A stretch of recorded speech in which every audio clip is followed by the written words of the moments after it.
Salve, torcedor corintiano, torcedora corintiana, amigos, torcedores dos clubes. O Corinthians consegue um empatezinho lá no Engenhão contra a boa equipe do Botafogo, depois de um primeiro tempo pavoroso, nojento, desastroso, inexistente. O Corinthians, depois das mudanças, volta para o segundo tempo muito mais ligado na marcação, muito mais corajoso na questão de pressionar a saída de bola do Botafogo, gerando algumas chances que também faltou capricho do Corinthians, mas gerou escanteios, bolas paradas, que aí saiu o gol de empate, tá? O Corinthians veio a campo com o Hugo Souza, Léo Maná, tenho poucas e boas para falar do Léo Maná hoje, eu espero que vocês estejam com tempo para ouvir o que eu tenho a falar sobre Léo Maná e alguns jogadores que estiveram em campo hoje, tá? A dupla zaga com Choca, Kaká e Angileri. Primeira volância ali com Ranieri, Charles na meia direita, né? Como segundo volante na parte direita do campo com Charles. Na parte esquerda com Luiz Gustavo Bahia, fazendo a sua estreia como titular. E na frente, o Thales na ponta esquerda, na ponta direita o Carrilho e no centroavante o Romero, tá bom? Quando saiu a escalação, completamente diferente do que eu passei ontem, né? Porque até o momento daquela gravação de pré-jogo eu não tinha as informações que saíram depois, né? Que foram que o Dorival ia colocar um misto em campo no primeiro tempo. Quando sai a escalação oficialmente hoje, aquela sensação de que vai ser uma noite longa, vai ser uma noite perigosa e o Corinthians pode sair do Engenhão no primeiro tempo com uma sacolada violenta, porque o Botafogo ia com praticamente todo mundo, só com alguns desfalques, natural, mas o Botafogo ia praticamente com a sua cavalaria, e o Botafogo é um bom time, com um bom treinador, então a chance do Corinthians sair no primeiro tempo com uma sacolada, com a sacola cheia, era grande. E não só quando saiu a escalação eu tive essa sensação, como eu creio que todo mundo teve essa sensação quando o jogo começou, né? O jogo começou e foi o primeiro tempo inteiro com o Botafogo em cima, com o Botafogo pressionando, com o Botafogo atacando, com o pressionando toda hora. O jogo foi só do Botafogo no primeiro tempo, né? Teve uma defesa do Hugo no chute do jogador dos caras, teve bolas atravessando a área, jogadas individuais de linha de fundo do Botafogo, cruzando para trás e o Corinthians rebatendo. Eu vou usar até um comentário do Rafael Oliveira, do bom comentarista Rafael Oliveira, acho que o melhor comentarista hoje de futebol no Brasil.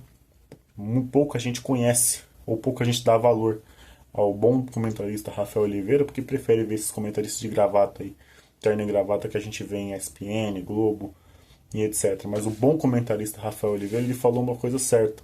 O Corinthians não estava se defendendo bem. O Corinthians estava se defendendo com muita gente. Então, a bola rebatia, tinha muita gente ali, a bola sobrava no pé de algum zagueiro, tirava.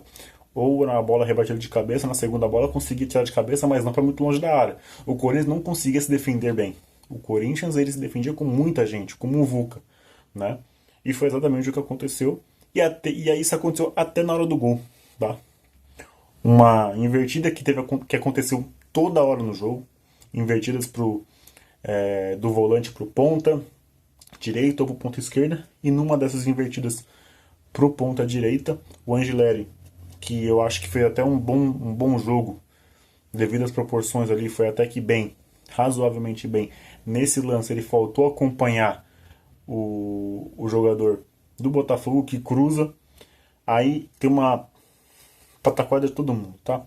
O Kaká mal posicionado, o Choca mal posicionado, o Léo Maná mal posicionado, o Hugo completamente perdido no lance, vira de costas. Fundamento de um goleiro, tá? Eu sou goleiro, mas claro que de futsal, então de campo, eu não tenho essa proporção de saber muito o posicionamento, mas o fundamento de qualquer goleiro é não ficar de costas pro gol. E o Hugo, no primeiro gol do Arthur Cabral, ele tá de costas pro gol, completamente perdido. Não consegue ver de onde veio o chute, porque ele tá de costas. Ele tá de costas pro atacante, de frente, completamente. Ele ficou de costas pro gol, inclinado para a linha de fundo. Depois, quando ele volta de frente pro gol, de costas para o atacante, sem nem ver onde a bola passou, né? E o fundamento da bola é essa: não ficar de costas para o atacante, não ficar de costas pro gol, ficar de costas para a trave do nada ali, perdido, que vai sair o gol adversário. Foi o que aconteceu. O Hugo foi muito mal no lance. Mas não foi só o Hugo, tá? Foi todo mundo. A defesa inteira. Foi uma piada. O Ranieri também tava na pequena areia também. Uma piada, o Ranieri. Tá? Então, uma hora o gol ia sair. E o Botafogo continuou em cima. O Corinthians não conseguia trocar passes. O Corinthians não conseguia sair pro jogo. Nem quando tinha posse, o Corinthians conseguia dar prosseguimento nas jogadas, tá? E aí a gente entra com no assunto o Charles. O Charles, ele é uma piada jogando futebol. O Charles, ele é uma piada jogando bola. O Charles não consegue acertar um passe de 2 metros. O Charles não consegue dominar uma bola. O Charles, ele não consegue desarmar uma bola que tá pra ele. Se o cara adiantar a bola, ele tiver inteiro na jogada, ele vai errar a bola e vai fazer a falta. O Charles é ruim demais. O Charles é muito ruim. O Charles não sabe do fundamento do futebol. Ah, João, você não é profissional, o que você vai falar? É exatamente por isso. É exatamente por isso. Eu não sou profissional, ele tinha que saber o fundamento. Ele tinha que saber o fundamento da bola. Ele tinha que saber pelo menos acertar um passe. Ele tinha que pelo menos saber que volante não tem que ficar de costa pra marcação toda hora. Tem que saber girar. O fundamento da bola é você girar rápido. Volante é 2 toques na bola, no máximo 2, no mínimo é 1. O ideal é 1. Ele não consegue. Ele não consegue. Tá? Ele não consegue. A mesma coisa do Ranieri. O Ranieri não acerta um passe. O Ranieri não desarma ninguém. O Ranieri não é um volante que não desarma ninguém. O Ranieri, ele é um volante, já falei aqui, e eu dei esse apelido pra ele, eu lembro até hoje, foi no jogo contra o Botafogo ano passado, aquele 2-1. O Ranieri é um leão sem dente. Ele é um leão sem dente. Não morde ninguém. Ele é um falso volante. Ele não desarma ninguém. Tá sempre atrasado. Tá sempre atrasado. E aí, a gente tem 2 volantes ruins, né? Tecnicamente ruins, fracos, limitados. Tá? E a dupla de zaga é Kaká e Choca. O Choca, ele é uma piada de mau gosto, né? Muita gente comparou o Choca com o Murilo. Sim, o Murilo Nottingham Forest, 2021, 2023 aí, revelado pelo Corinthians, né? O Choca, ele é uma piada de mau gosto. O Corinthians tem vários falsos, né? Falso volante, falso lateral, falsos zagueiros, falso meia, né? Falso ponta. O Corinthians tem um monte de jogador falso, né? As posições falsas do Corinthians. O Corinthians tem um monte, né? E mais uma. O Kaká é uma piada. O Kaká a gente não pode falar. O Kaká, ele tem simplesmente o apelido, né? A aberração. O Kaká é uma aberração jogando futebol, né? Ele é uma aberração. O Choca eu não tenho uma palavra exatamente para definir, a não ser que ele é uma piada. O que é o Choca? Uma piada, né? Ele é uma piada. Mas além do Choca, aqui eu tô falando por mim, tá? O Léo Maná, indo para o lateral direito agora, o Léo Maná, e aqui eu falo, não tenho essa, tá? Ninguém não gostar, que não assista o vídeo, fecha o vídeo. O Léo Maná é simplesmente o pior jogador que eu já vi na minha vida. E não só no Corinthians, tá? Eu podia falar que ele é o pior lateral direito da história do Corinthians. Não, ele é o pior jogador que eu já vi na minha vida, no futebol. O Léo Maná, ele não é ruim. Apenas ruim. Ele não é péssimo. Ele não é horroroso. Eu acho que o Léo Maná, ele é alguma palavra que não foi inventada ainda. Volto a repetir, o Léo Maná é o pior jogador que eu já vi na minha vida. O pior jogador que eu já vi na minha vida. Eu nunca vi um jogador tão patético como é o Léo Maná. E olha que a gente teve muitos jogadores aí no Corinthians. Se eu colocar só no cenário do Corinthians, a gente teve Del Príncipe, Michel Macedo, Colocando aí a régua baixa, tá? A régua baixa. Rafael Ramos. O Léo Maná é muito horrível, horripilante, é ridículo. É impressionante, cara, como ele é horrível com força. Eu não entendo como um cidadão desse, como um ser humano desse, um atleta, consegue virar atleta profissional. O Léo Maná, ele é literalmente uma piada de mau gosto. E sabe o que é pior do que o cara ser ruim, ser horrível, ser horroroso, ser patético, ser nojento jogando futebol? É o cara ser perna. É o cara se achar um craque. É o cara se achar um gênio da bola. É o cara se considerar bom pra cacete. Uma coisa que repercutiu, falada pelo Ronaldinho Gaúcho, o bruxo. Ele falou assim: o bom de bola é gente boa. Chato é aquele ruim de bola, que ele acha que ele é bom. O Léo Maná, ele acha que é muito bom. O Léo Maná, ele acha que é muito bom, ele acha que joga para cacete. Mas ele é um dos... Ele é o pior, vou falar de novo, ele é o pior jogador que eu já vi na minha vida. Eu não consigo pensar num jogador pior do que o Léo Maná. Eu não consigo imaginar um jogador pior do que ele.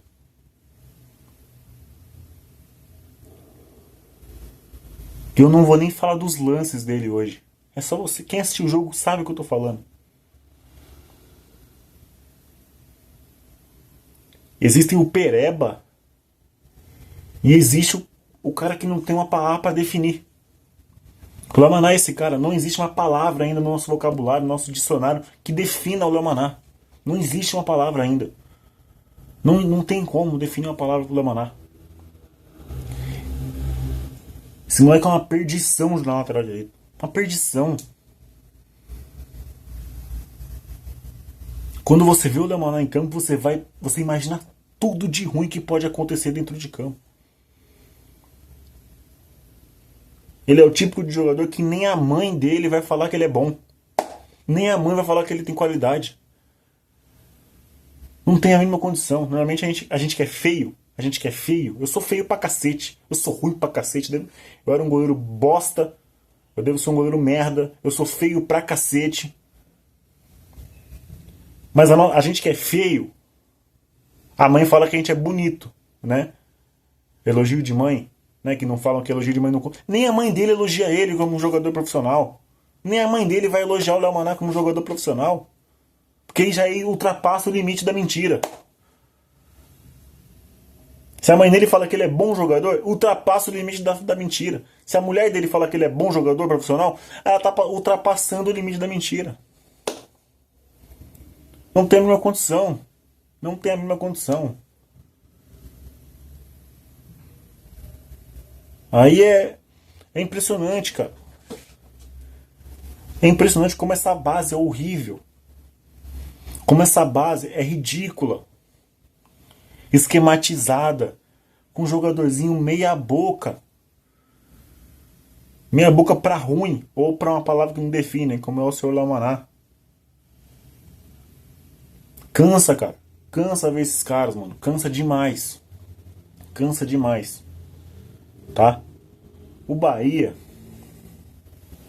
que é um moleque que eu elogiei bastante, tá? Olha que eu sou raramente eu elogio a base, tá? Porque lá não tem jogadores decentes, tá? E eu não tenho esse negócio de passação de pano com o jogador da base, não. Pra mim, se é ruim, eu falo. Se é bom, é bom. Se é ruim, é ruim.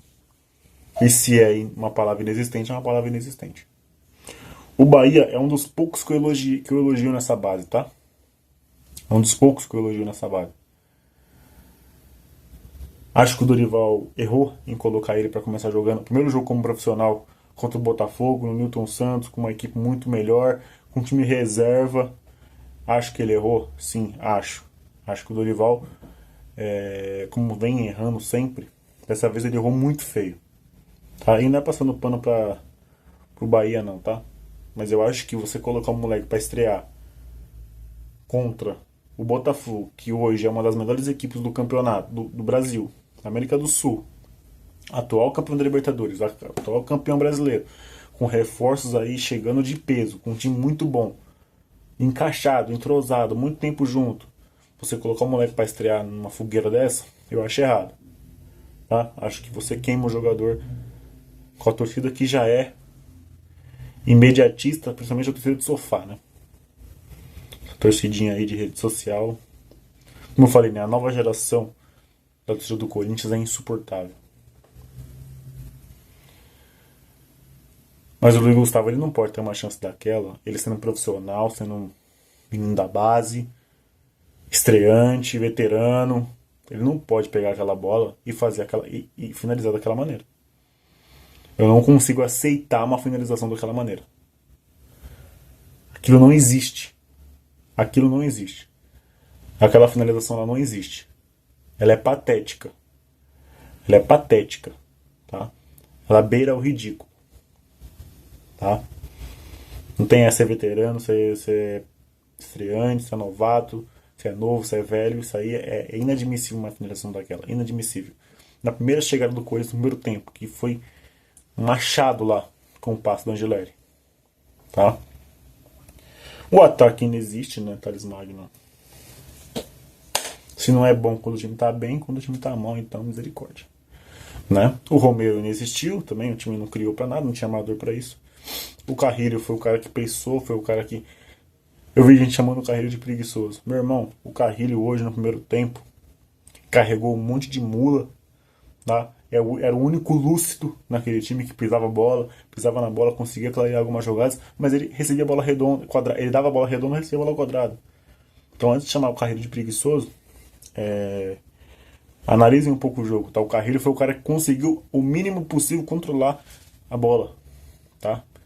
E no segundo tempo, sim, eu acho que ele falhou em alguns momentos decisivos ali, tá? Volta pro segundo tempo, o Corinthians volta com 4 mudanças, tá? Breno Bidon, Memphis Depay, a volta do Yuri Alberto e o Mateuzinho no lugar do Léo Maná. O time melhora muito. O que eu achei, tá? O Botafogo. E aí eu não tô falando da instituição Botafogo, estou falando dos jogadores, tá? A minha opinião. O Botafogo viu que o Corinthians estava completamente inofensivo, abaixou a sua guarda, tá? O Botafogo abaixou a guarda. O Botafogo, ele não respeitou o Corinthians, os jogadores não respeitaram o Corinthians. O Botafogo achou que ia ficar daquele jeito, mesmo que eles iam poder fazer o segundo e terceiro gol na hora que eles queriam.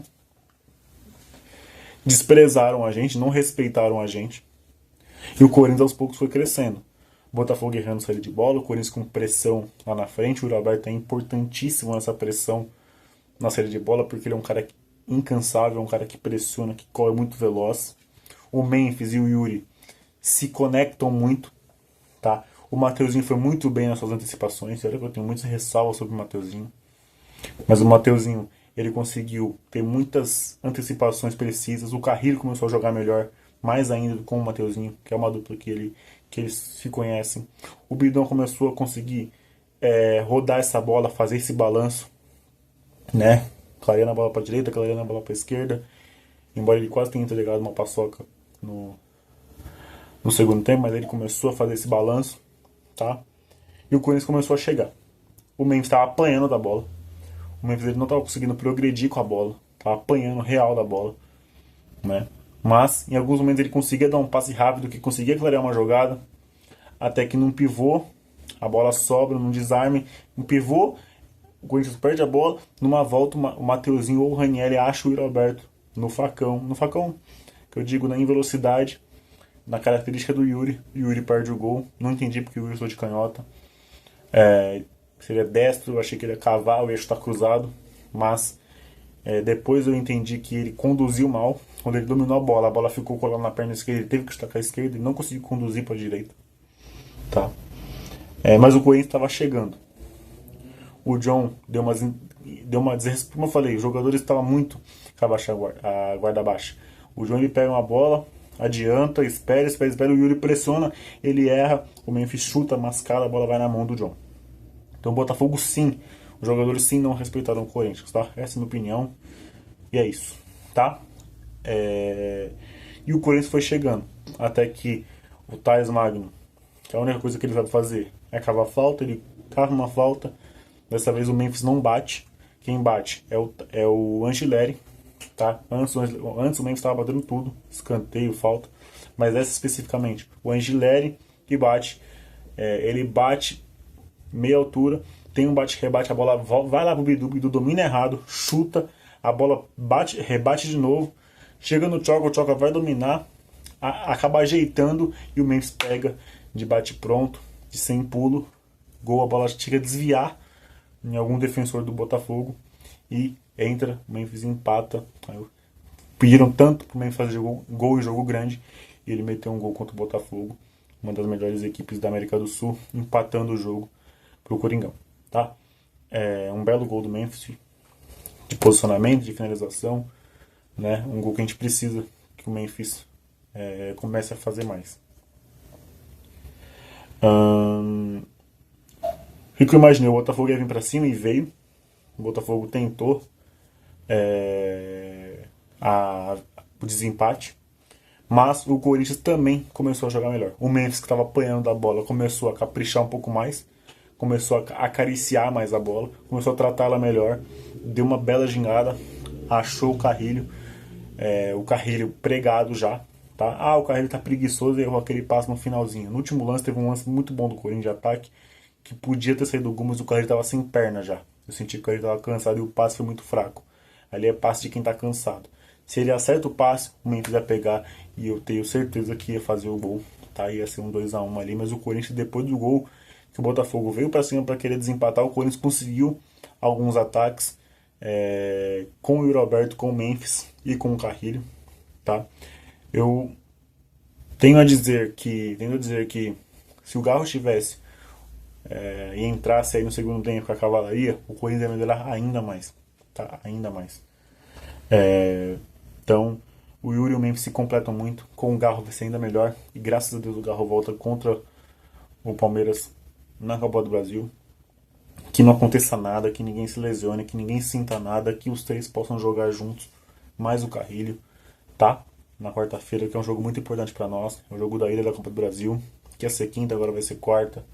Jogo difícil, os caras estão mordidos com a gente porque a gente foi campeão em cima deles. Aquele jogo no Brasileiro ali, eles ganharam, mas a vingança deles quer ser agora, né? Que é a final, as oitavas de final. Mas vamos pra cima, com cabeça erguida, com o pé no chão, tá? E tomara que os três estejam à disposição. Mas aí depois o Botafogo não consegue mais criar algumas coisas e o jogo se encerra com o Corinthians com a posse de bola, né? E o Corinthians consegue um empate aí que é importante, vai a 21 pontos, a oitava colocação no momento da tabela. E aí o próximo jogo, se eu não me engano, é contra o Fortaleza na Neoquímica Arena. Eu acho que vai ser numa segunda-feira ou num domingo. Segundo domingo, tá? Contra o Leão do Psy, tá bom? E é isso. Corinthians beliscou um empate que a gente achava que era difícil pela escalação que foi no primeiro tempo, mas com as mudanças melhorou bastante, tá? Hoje eu vou deixar todo mundo, não vou dar nota pra ninguém não, porque eu tô cansado demais, tá? Mas essa foi minha análise. Quarta-feira tem derby, Copa do Brasil, oitavas de final. Vamos ver aí como é que vai ser esse jogo. Fechou? Um forte abraço. Beijo no coração de vocês. Vai Corinthians. Valeu, falou. Fui.